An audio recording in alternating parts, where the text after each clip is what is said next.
My name's Taryn Davidson. I'm the urban coordinator with the Delaware Forest Services Urban and Community Forestry Program. You can go to the next slide. So we have, our program is a part of the Delaware Department of Agriculture located in Camden, Delaware.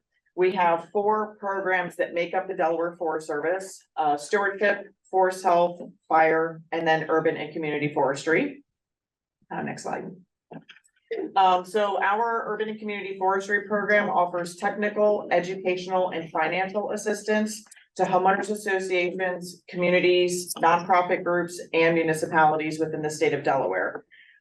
We perform sick tree calls. So if you have a tree on your property that you're concerned about, or you want species recommendations for planting, we do come out. It's for a free service. You can contact us. We'll take a look at your location and provide species recommendations, take a look at your tree, let you know what is wrong with it, and provide preventative or control measures. And then we also partake in outreach and educational events like the Blackbird Fall Fest and Triathlon Nature Fest. So we offer funding opportunities through our program. Right now we have our annual grant program. It's a competitive grant for tree planting and inventory projects. We also have new funding coming in for ash removal in Newcastle County, invasive species removal throughout the state, and also funding from the Inflation Reduction Act, also called IRA, for underserved communities. So our annual grant program, yes. What's ash removal? Ash removal is, so there are ash trees that have been impacted by the emerald ash borer. Yep, so I'll go into a little bit of that when I talk about that funding.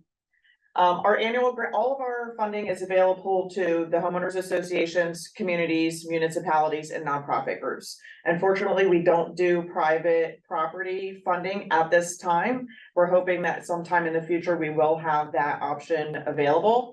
For our annual competitive grant program, it is for tree planting and inventory projects. In the past, we had it open to tree removal, hazardous tree removals, and hazardous pruning, which we'll be hoping to wrap back into our program in 2025.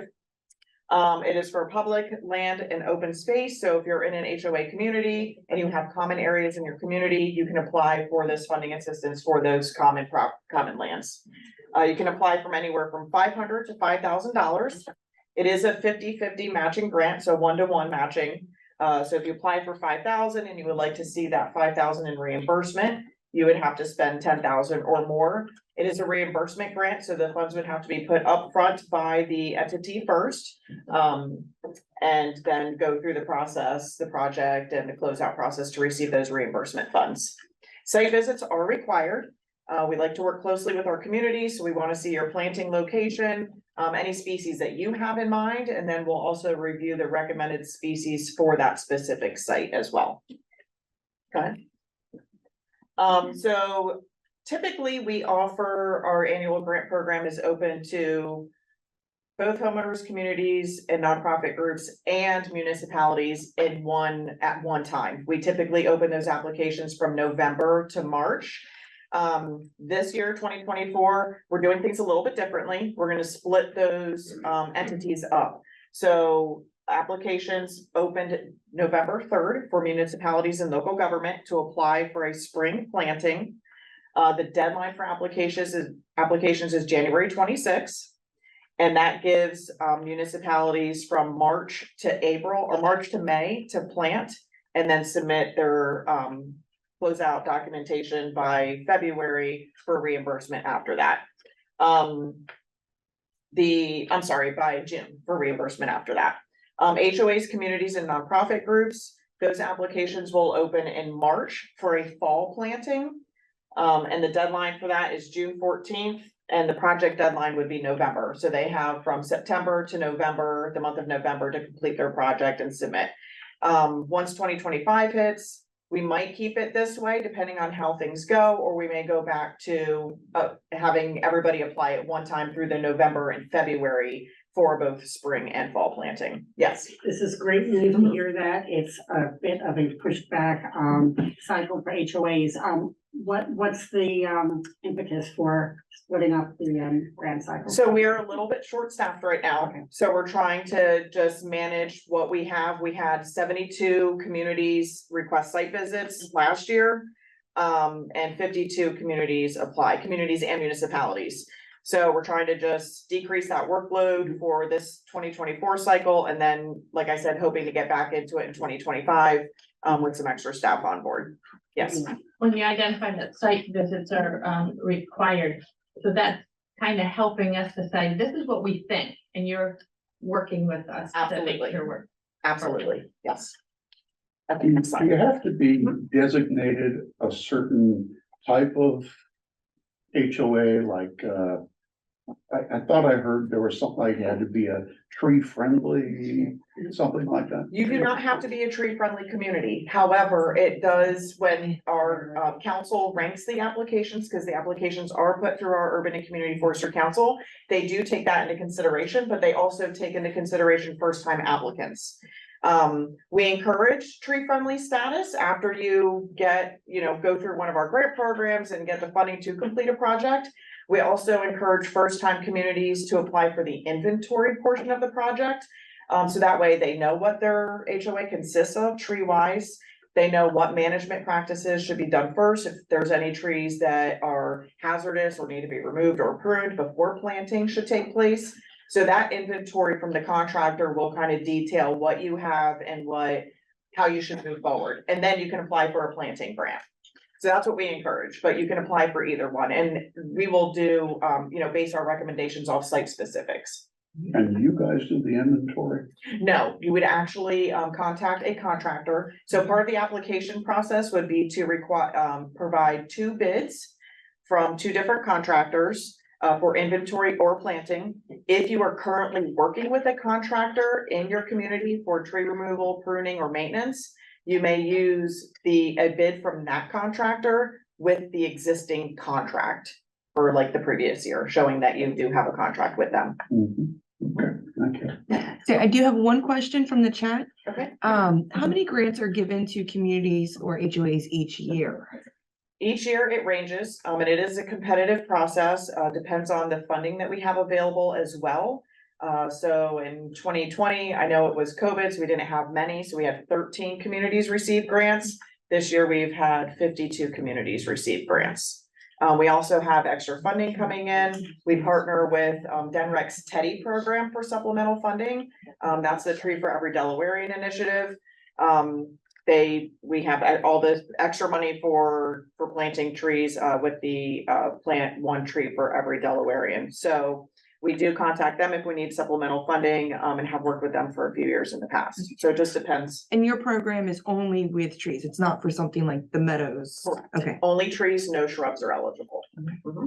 Yes. Regarding the funding for tree inventory, if you have an existing tree inventory and then periodically it needs to get updated, if there's a fee from the contractor for that updating, could we apply for a grant? To the best of my knowledge, yes, because it would be considered still a tree inventory. Mhm. Thank you. Okay, next slide. So the ash removal, we have received funding this year to combat the effects of emerald ash borer on ash trees. The majority of this funding will be used in Newcastle County and some of the hardest hit communities up there. Like I said before, all of our funding is available to homeowners associations, communities, nonprofit groups, and municipalities. The guidelines for the ash removal will be similar to that of the grant guidelines, which are located on our website, and I have the website on the last page for you guys as well. So they will be similar. There is a matching component for the ash removal. It's 1-to-1 matching, with cash or in-kind hours, which are volunteer hours. And also additional to the ash removal, for every tree removed, 1 must be planted. So if you're gonna have 10 ash trees removed, you must plant 10 trees. They do not have to be planted in the same area. They can be planted anywhere in the common space in the HOA or municipality. This is gonna be a rolling grant until the funds are exhausted. So we will be we're gonna see what that kind of looks like more in spring 2024. I'm still working on the guidelines. And we're gonna see how that works with people, entities applying and then rolling out the reimbursement. So it's just gonna keep going. It's not gonna be based off of like a competitive grant. And if you're interested in this, my email's down at the bottom there, and also it's gonna be on the last page as well. So for the invasive species removal, this also will be a model of the competitive grant program. So this is not going to be a rolling grant. It'll be an annual grant, and competitive as well. This is for invasive species management and removal, with the focus being on tree of heaven and Bradford pear. And it is gonna require the 1-to-1 removal replacement, like the ash trees. However, there is a match waiver. So if you want to apply for $2,500 and your project costs $2,500, you will receive reimbursement for $2,500. Is this new? This is new. I say, I need this. Yes, this is new. Yeah, so I'm still working on the guidelines to this. So we're hoping to have the ash, the invasive species guidelines rolling out in spring and up on our website.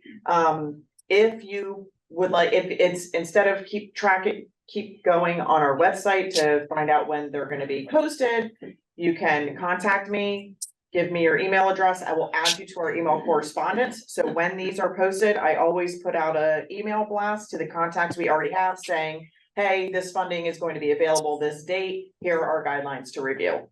That way you already have something. You're not going back to the website, checking. Yes. Any size on the Bradford pears that will qualify? Not that I know of at this time. Nothing's written in our scope of work. Yes. I'm gonna look at this from a different perspective. I understand, because I've been active in HOAs, I understand that. Have you ever considered tax ditch banks or borders, lands like border tax ditches? Because what we're finding when you go from agricultural, now the trees are growing up along there and banks are pulling away. Have you recommendations of what to plant along tax ditches that might fall under your program? So that I'm gonna look more into, because I do believe that there are stipulations and right of ways on tax ditches on how far you can plant or remove to that tax ditch. So that's something I can definitely look into and follow up with you about. Okay, that would be great. Yeah, Thank you. absolutely, yeah. Next slide. Okay, so the Inflation Reduction Act funding. So this is the newer funding. This one I'm gonna have to look at my notes for. So this funding was designed to be the largest climate investment designed to achieve our climate goals and to strengthen our long-term growth. So this funding is gonna help to achieve the priorities outlined in the IRA guidance, which is gonna be including increasing equitable access to urban tree canopy and broadening community engagement. The funding for this is only gonna be taking place in disadvantaged communities, which I'm going to explain in a second. It also is a sub-grant program. Next slide. So disadvantaged communities per the EPA, federal government, can be located on our CJUST tool. So CJUST is Climate and Economic Justice Screening Tool. And I do have a website for that on the last slide. Where you can go in and you can type in the address and see if your community is eligible to receive that funding, if it's in a disadvantaged community. So the CJUST tool, it uses data sets based off of census tracts that are indicators of burden.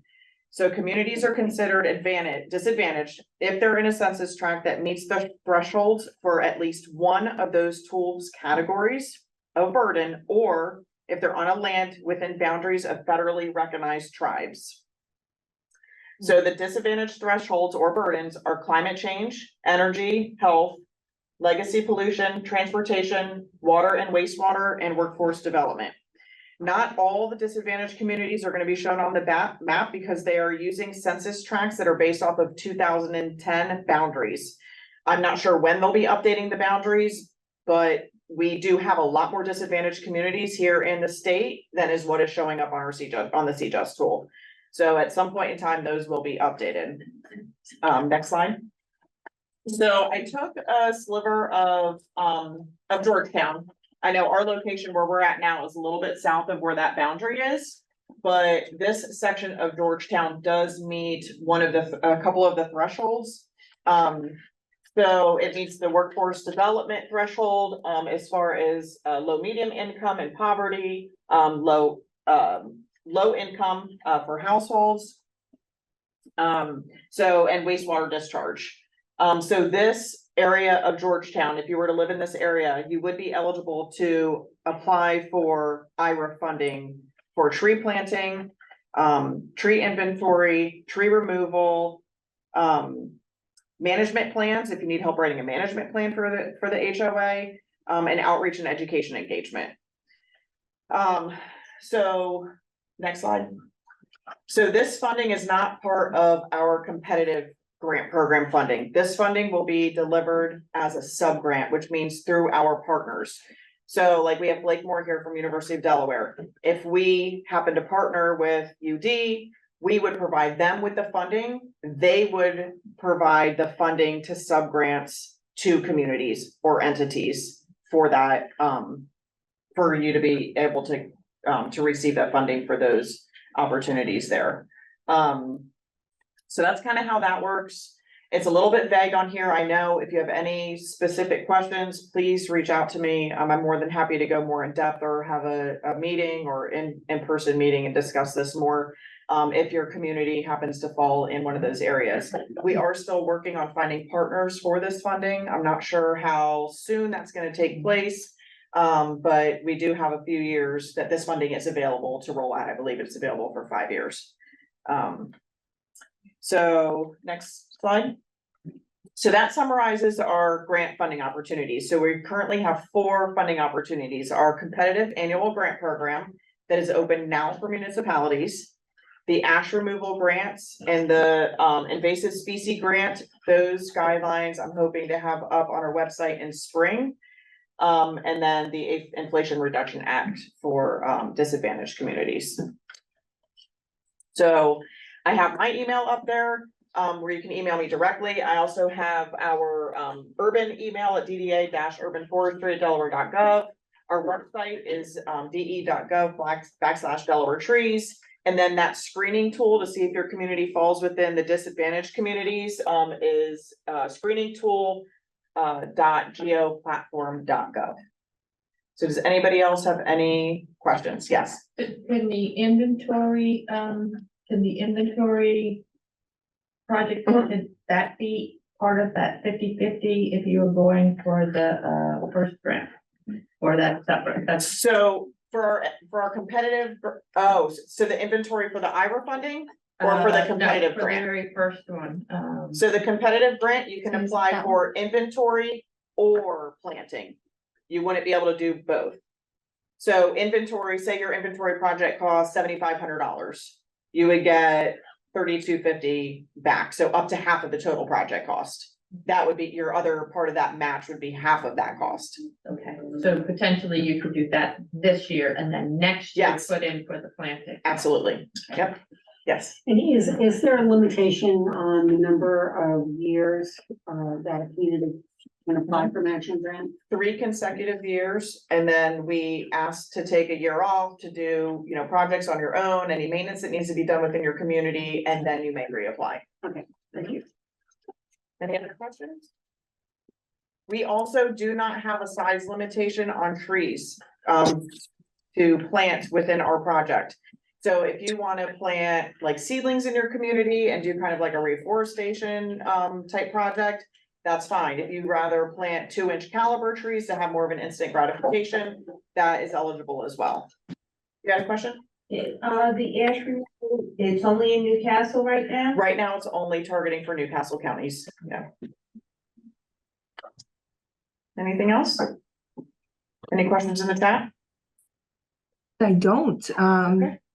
I'd say, and we're right on schedule as far as time goes. So I mean, we ask questions during the presentations, but this is kind of the open Q&A sort of session. So if you've got questions for Beth, Taryn, we've got Blake here too, who's a knowledgeable resource. So they say. So I mean, if anybody that is joining us virtually has questions, feel free to ask them in the chat. Let's say if anybody here, we don't have a conversation, let's do that. Yes. So for those communities who did receive a grant, Mhm. a matching grant for this year, and things are in process, will the reimbursement be made by the end of this year? Yes. This calendar year? It will. Yes, Perfect. yes, we try to get reimbursement made at the end of the calendar year. So the grant process is site visit, Mhm. submit the application. They are then reviewed by our Urban and Community Forestry Council. Then grant status letters go out. So saying if you're approved or if you've been denied, why you've been denied. Most communities are approved as long as you submit all the documentation that is required. If you have questions, we are here to help. Please reach out to us. Once everything is approved, we do ask for information from the community. We request, you submit your, register your community in our e-supplier portal, which is part of our division of accounting. That's how reimbursements are made. We always ask for that up front, so it's a seamless process at the end when we go to reimburse your community. So we will ask for you to do that and then supply us with the EIN number, the community name and address, and if the payment method. So if it's direct deposit or check. We then verify that with our finance section to make sure that they are seeing that information correctly in their system. Once we receive that, we will send you out a contract to sign, return to us, we sign it and then give you the copy back. After that, then you can begin work on your project. No work or purchases may take place before the contract is signed. Then you'll have the time to perform the project. We do ask for a 48-hour notice of planting or inventory, especially planting, just in case we do want to be out there or have the time to show up and say, hey, we're here. Do you have any questions? And then once that 48-hour notice is given, I will supply you with the grant summary report link. We're doing a link this year. We've had some success with it. We've had some kind of glitches in it that we found from communities. It's just like the application, where you can submit everything online. Once we receive that, we will come out to perform an audit, which just means we come out, make sure that the trees were planted correctly, document each species, we GPS each species and notate the size, the species, size meaning diameter and height. If there's anything that happens to be wrong with it, like if we notice any insects on it or any damage, that way we can kind of keep track of it through the next few years. And we have that historical data too, to see what's working well in your community. Like, hey, you planted this last year or, 5 years ago, it's not really doing too well. Let's try to plant a different species this year. Once that audit is completed, if there's any issues, I will contact the community. If not, then we submit everything through our finance department for release of reimbursement funds. Yeah. See, I do have a Yes. few questions in the chat here. First one was, how do you become a tree-friendly community? Okay, so Tree Friendly Community is a designation kind of like similar to Tree City USA. So Tree City USA is nationally recognized, that recognizes municipalities for increasing tree canopy in their municipality. Tree Friendly is the same, but it's targeting our smaller communities within the state. So you have to meet 4 requirements. It's a budget, 3 of 6. A budget, tree commission, ordinance, Arbor Day or Earth Day celebration, or any type of educational piece that's presented to your community. And a few others that I can't think about off the top of my head. The information is on our website, under tree friendly, it's under like homeowners. So do we want to try and resources. find it here? Yeah, you can. Okay. Yep, you can go right to delawaretrees.gov. You should be able to click right on it. This one? Yep.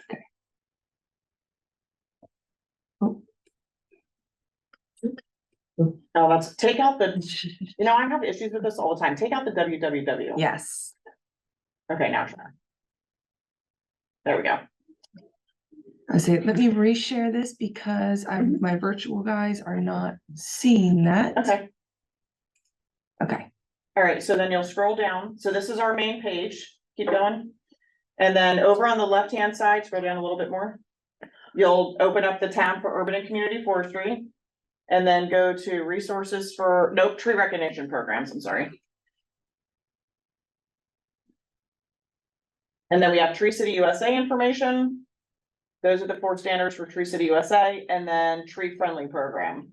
So we do have a downloadable application. And then these are the qualifications. So perform an annual ceremony. Like I said, this can be Arbor Day, Earth Day, or any other type of educational ceremony for your community. Tree planting project, which is good if you apply for the grant, you already have that project completed. A community forestry management plan, an ordinance that protects trees. If you have a tree commission or a Sorry. board, it's okay. And then a budget of $1 per household. And like I said, you only have to meet 3 out of the 6 requirements. If you have more requirements met, that's fine, but only 3 of the 6. If you need help meeting 3 of the 6 requirements, please contact us, let us know. We can start getting your community rolling on that. And then the applications are reviewed. And then we present the community with a tree-friendly sign, and then we have a place card. So the first 4 years is bronze, then you'll go up to silver, gold, and platinum. Okay. Yes, So the deadline is already passed, so anybody who wants to apply for a matching grant, there's no time to become a tree friendly. correct, but you do not need to be a tree-friendly community Correct. to apply for the matching grant. Yes. I still have 2 Mhm. questions in the chat here. First, does the new application period for HOAs impact when matching fund work can be performed? No, matching funds can take place after October 1st, 2023 and continue until the deadline of the project. So matching funds can be, like I said, in-kind volunteer hours, which is work done throughout the community that's tree related. So any planting, watering, pruning, maintenance. If you have had a tree pruning done after October 1st, 2023, you may keep that invoice and proof of payment, and then that can be submitted on the back end for match. And then I think Holly Dempsey Mhm. said, can you tell folks about the terrific Delaware Tree Steward Program? Yes. So Holly took our tree stewards training program. So our tree stewards program is a new program that we have. It is to educate individuals on the proper maintenance, planting, tree biology, tree soil, educational programs, basically a broad range of tree related items so that they can become certified tree stewards. So our goal for certified tree stewards is to have them be able to lead planting events in their community. They have taken the courses, they know the proper planting techniques, and they will be able to do that as well.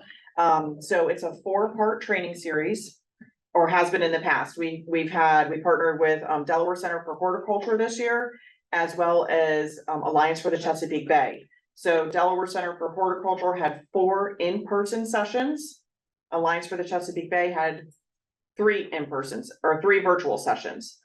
At the end of those trainings, which is free right now, at the end of the trainings, you must partake in a planting event or a maintenance day event, which would be mulching, watering, or pruning trees to become certified.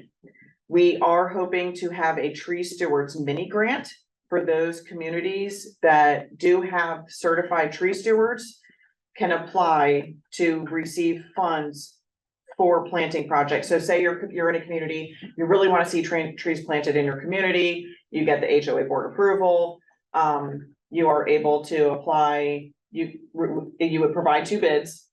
And then you would apply, and then if we grant your application, then we would pay for the cost of the trees, and you would just provide the in-kind hours, the tree planting and such. So you can create a whole volunteer planting event for that project. So I was gonna say, are these, and I'm just thinking about your Master Naturalist and the Master Gardener Mhm. programs, are they? Some of Master Naturalists are tree stewards as well. So they could get volunteer hours or advanced training hours for taking that course and participating in that. Yes, and we are going to be offering advanced training, so like have, a couple hours in one day or whatever, geared just towards proper pruning techniques. So we also partnered with University of Maryland Environmental Finance section, to kind of get a poll of the tree stewards that we have that have taken the trainings to see what we can do better in the future, because this program just started a couple of years ago. So what we can do better, what they want to see more, when they would like the trainings to be offered, how they would like the trainings to be offered. A lot of people learn better in person. Some people don't have time to meet in person, and virtual is better for them. So we have, and then we discussed with our partners, you know, who would be willing to help with the tree stewards, the training part of it. Do you have space for us to host the meetings at, you know, the training sessions at? So we're still, that's something that's gonna be coming up in the next year or two, you know, more work around the tree stewards program. Is there a link on your website for more information about this? For the tree, I believe there is, Is it, let's see. Do we know, it would be, yeah, under here? that one. Okay. Maybe tree related events. It might actually still be under tree recognition programs, but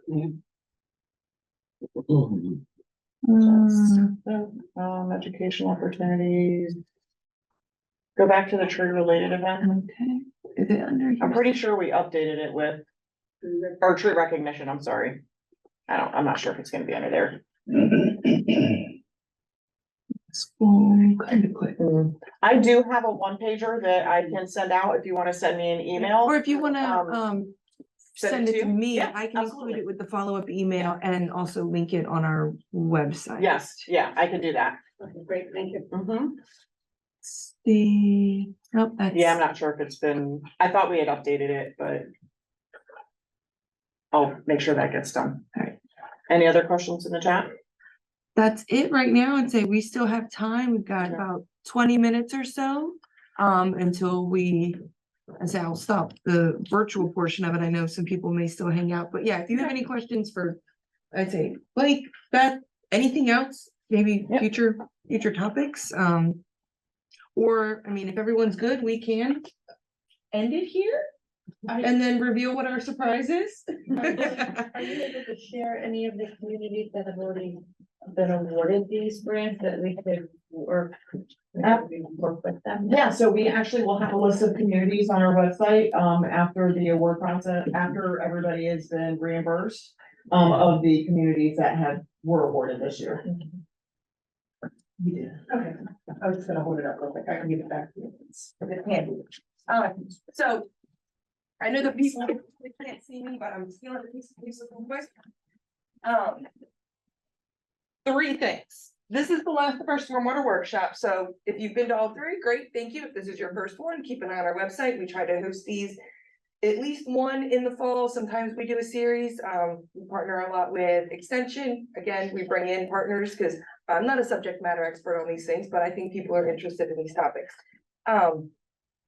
Upcoming, we have a Conservation Stewardship Award, so you can grab the little card here. We started this back in 2022.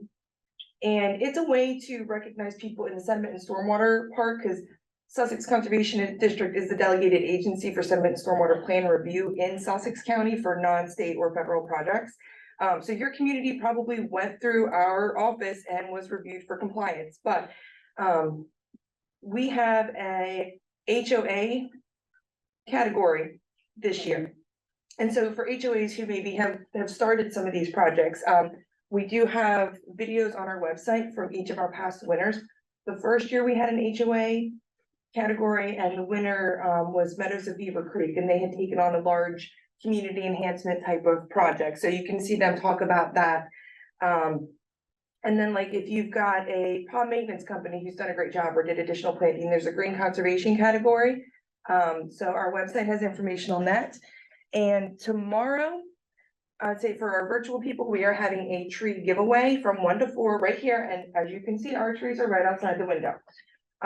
So our little surprise today was if you attended in person and wanted to pick up a tree, we will let you do that today, so you don't have to come back tomorrow. There's another question. Oh, there's one more question? Okay. Let's see here. Taryn, Taryn, are there any programs available to give away trees for Arbor Day for schools or homeowners? And I say, and we might have some information if there's a penny giveaway or something around that time, but. So we will be doing tree giveaways. We just haven't set up any particular dates at this time. For the Arbor Day celebrations. Okay. I say, does anybody else have any questions? Yeah, I'm sorry, on the meadows. We can go On the back to meadows? Okay, sure. Okay, so, are there any? Looking to balance, are there any downsides to changing the meadow, the grass area of the meadow, especially again, it's from an HOA standpoint? HOAs are complex, right? I don't live in an HOA. But, yeah, It was untempted is. right. But that's, I think, where the But that's the signs nature. can. Yes. You always want to have, in a meadow, you should have this anyway, you should have a clean edge where you see this is supposed to look this way. I would recommend mowing a path through the meadow so that people can actually walk through it and be part of the meadow, as opposed to just looking at a square or a rectangle from the outside. Bring people into the meadow. Don't make them external, make them parts of the meadow. Have the signage out there. If you have folks at the HOA who are really into the meadow, I mentioned iNaturalist earlier, but once a week, once a month, have a pollinator party. Go out with your phones, take pictures of different pollinators that you're seeing. Upload it to iNaturalist. Even if you can't identify it, guess what?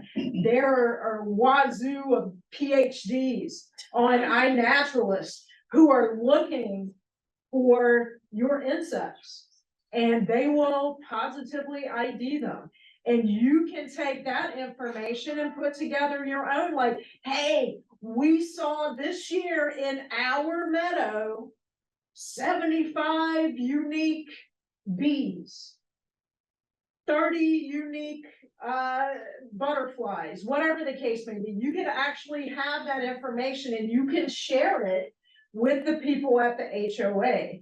I think the more information you can get out there, the more inclusive you can make it and make people a part of it, the better something like a meadow is going to be viewed as a resource and a benefit for the community, as opposed to, ooh, it's hideous, it's overgrown, what is going on over there? You need to tell people and let people walk through it so that they can see what is going on over there. So then I have another question those are all great. But it's not meadow yet, but we Okay. have it's a dry pond, that's not really a dry pond. Okay. And so we're now responsible for it, but it needs help. Okay. So is there a way to clean it up? I mean, there's definitely some invasive weeds and stuff in there. It gets mowed down once a year. Is there something we as a community can do to? Well, if you have invasives in there, you definitely want to mow more than once a year. You know, my goal, if I have something with invasives, is to get rid of the invasives first, because you really can't look at improving it until you've taken care of those invasives. A lot of times, do you know what kind of invasives you have? There's like there's dog fennel, there's trees that are, I mean, it's just been kind of wrecked. Okay, are the trees little or are they? Not more than like 4 feet. Okay. Are there a lot of them that are about 4 feet tall? Yeah, how big's the area? Yeah. Are you talking about the one in Lovett or the one in No. Plainfield? It's not there. What phone number that is the one, is the one on about, This small triangular one. the big one that's on Camp Arrowhead, that's on the main side. Oh, that's more like a wetland area. I know what you're talking about. It almost looks more like an open space as opposed to actually a pond. And they did do a planting. I know they had some bulb cypress can go out there. So they did do some plantings in there over the years. This is the one that's on your side of the community, the Correct. larger side. So they did some wetland plantings and stuff in there. I probably would talk to her about some wetland seed mixes. And then I remember him planting maybe 2 or 3 bulbs in there, I don't know if They didn't survive. Okay, I would probably try it again, according to what we're hearing about the bulbs, that it can survive in both wet and dry. I don't know why this didn't make it, but I mean, maybe this, we could try those. And real quick, the only thing I wanted to just add on the meadows that we didn't really talk about was just, like in the stormwater world, we encourage everybody to put the meadows, I love them, we want them, and there's not only from like the pollinator and just the habitat that we create, there's also huge water quality benefits. And what people don't realize, there is a huge difference between grass runoff and even a meadow condition runoff. I mean, it's huge. In our stormwater, like how we figure out how big the stormwater facility needs to be by using all these runoff numbers, they look at the soils, they look at the cover, they look at the slope. So there's all these things that go into figuring out what the runoff is off of a property. But what people don't realize is that meadows is the same as woods. So those numbers are the same. If you have a wooded condition or if you have a grass meadow, those numbers are the same. The benefit in our world from having these meadows is huge. We have, lots of trees, other native areas, and so it's needed. And so I just encourage everybody, I do realize it's not, HOAs, I hear the complaints. I have a rat infestation because of this meadow, or I've heard all these crazy stories. But from a water quality perspective, it's huge. And I was gonna kind of add on to her point with the maintenance. So not only does it not need to be mowed as much, a lot of times the grasses are going to require additional fertilizers or pesticides and other stuff that can be running off into the waterway. So the meadows don't require those same nutrient applications that the grasses do. So not is it just the maintenance, but it's an additional cost saving. I have a question, but I'm not sure who needs to answer. Okay, I said you just asked me. Our community backs up to the Great Marsh in Lewis. So to do a meadow there, and common area space is really what brought me to want to do this, is that we have a large amount square footage wise. It changes the runoff into the marsh because the root system is obviously different, but our property there's a lot of fill they brought in. And that soil is compacted like concrete. So what do we need to do to prepare that soil? I mean, like tilling it's not really gonna give us a whole lot of help, because you need. Add organic You need- material. I'd say Blake might be a good one. Yeah, we have, so if you look on the University of Delaware, if you Google, We can bring that up on. yeah, just look What at, do we I want? think I have it online. We've had the soil tested by the extension. Yeah, and it probably told you have no organic material, like, I don't, there was Yeah. one that was, Is it? that no one was surprised by how low the number was, and I Yeah. went, well, that's why nothing will grow here. yeah, exactly. So we have, Is it on the extension? yeah, if you just search, creating meadows from seed from UD, it'll pop up. There's a good step-by-step way to install meadows. It's a little bit different than how, they're doing their different timings. There's no, I mean, it's just Is two it different one? methods of how to do it, but it talks about prepping the soil as far Okay. as something what you're dealing with. The other question is that it also, where we would be doing this, it literally Yeah, backs good right job. up to, the marsh and the Phragmites. Yeah. And so how much, is it title? So it's title there? Do you get title and? No, there's up only there? one spot that we right now do have a proposal for a rain garden in that area. What's your dollar? Harbor Point. Right by the Verdon. I Right might by have- the, yeah, right by the Verdon Center. Okay, I feel like I met someone out I there. think you did. Yeah, and then Matt Messina actually from here, met with you guys as well. But yeah, so did you see anything about soils up there? Management, maintenance, seeding, developing. Site preparation. Okay. And so there's a way to kind of, I don't know if it talks about soils in there, but adding that organic material as you mentioned.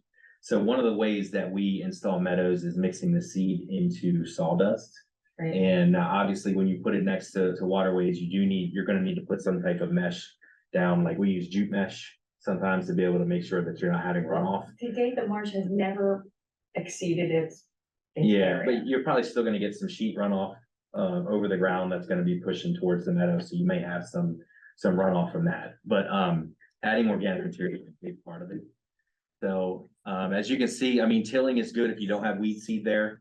Beth had mentioned, but really getting that organic material. Well, And they- sawdust works pretty good for that. They put grass seed down, they Mhm. sawed it up to a certain point, and then the rest is wooded, and then it gets to the marsh, and it was Yeah. all grass seed. And last year, was not the past summer before, we had no rain and the irrigation wasn't running, so it really looks bad. And Sure. everybody's complaining about how bad it looks, and I'm like, well, should we do this? Yeah, It'll be fine. Yeah. You don't have to water it. You don't have Yeah. to fertilize it. and do you have a contractor in there doing any of your opens there, stormwater ponds or any stormwater management areas? Okay, so they should have some techniques to be able to get in there and do that. The biggest thing is, it sounds like you need organic material in there too, because that'll help loosen up the soil, and provide that, that getting the roots in there. So once the seeds take off and the roots get down there, they're gonna help, decrease that compaction, but you need that organic.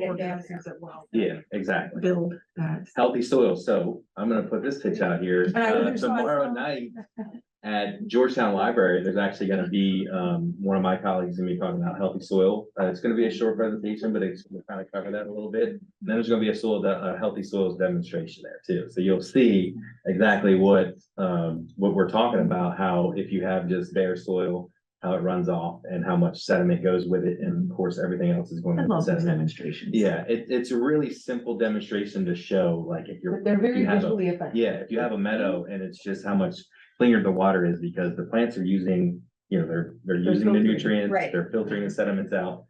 So, And then you mentioned master gardener, mhm. what's that about? So master gardeners are volunteers, it's a volunteer training program, and it's really intensive, and it really focuses on the built landscape and vegetable gardening and things like that. We generally, have probably one class per year. Okay. There's one that's finishing up right now, but take a look at our website Oh, and see if you're interested. Master Naturals too, that's the one I run. That's Okay. more about the natural world and things like that, and sustainable landscapes, but if you guys are interested in that, that's the program. I I got run. one question there, but I'm actually gonna pop over to Karen, because you were talking about the tree steward program, and it's on the DDA website under our screen would stay on. Resources for homeowners under that urban and community forestry program, all the way at the bottom. And I think I opened the tab in another window, and so there is information. It is on, we found it. Yes. Okay. Okay, you had a question?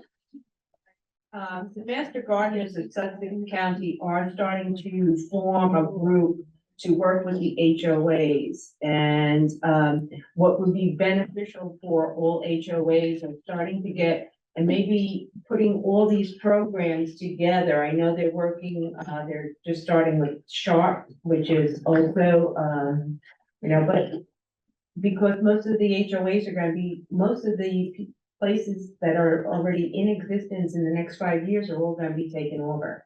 So, try to get involved with the master gardeners and attend as many programs as you can, so that we can all start, collecting information and sharing it with all the HOAs.